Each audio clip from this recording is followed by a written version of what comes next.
एक समयको कुरा हो। नदी किनारमा एक अल्छी हजुरआमा रुख काट्दै थिइन्।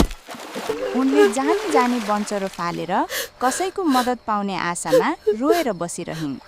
त्यत्तिकैमा नदीबाट एक सुन्दर देवी प्रकट भइन् र भनिन्, आमा, नरुनुहोस्, यी मध्ये हजुरको कुन हो बताउनुहोस्। सुनको बन्चरो देख्न बित्तिकै बुढी माउको मनमा लोभ जागिहाल्यो।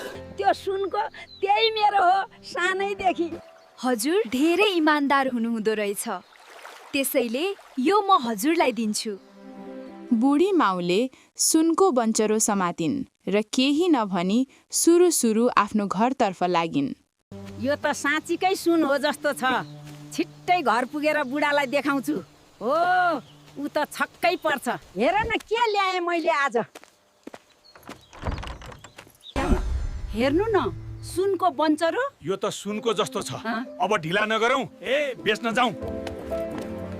बुढाबुढी छिट्टो छिटो बन्चरो बेच्न सुन पसल गइहाले अनि व्यापारीले पनि चम्किलो बन्चरो देख्न बित्तिकै उनीहरूसँग त्यो किन्न मानिहाले। यति धेरै पैसा पाए पनि उनीहरूको मन भरिएन। लोभले फेरि उनीहरूलाई त्यही नदी किनारमा तानेर लग्यो, भाग्यलाई फेरि परीक्षा गर्ने सोचमा। यी मध्ये हजुरहरूको कुन हो बताउनुहोस्। त्यो सुनको बक्स हाम्रो हो। हाम्रो हो सानैदेखि। हजुरहरू धेरै इमानदार हुनुहुँदो रहेछ, त्यसैले यो म हजुरहरूलाई दिन्छु। आज त मेरो भाग्य खुल्यो।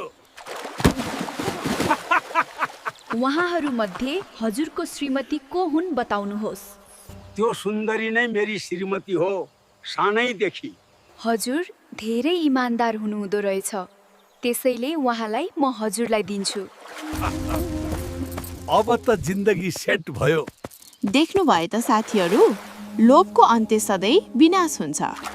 अनि त्यो बुढा मान्छेलाई चाहिँ के भयो होला है? लोभले लाभ, लाभले विलाप हुन्छ। लोभबाट कोही पनि उम्किन सक्दैन। बचाऊ। मेरो जीवन सकियो। मेरो गल्तीबाट सिक्नुहोस्, लाइक र सब्स्क्राइब गर्नुहोस्।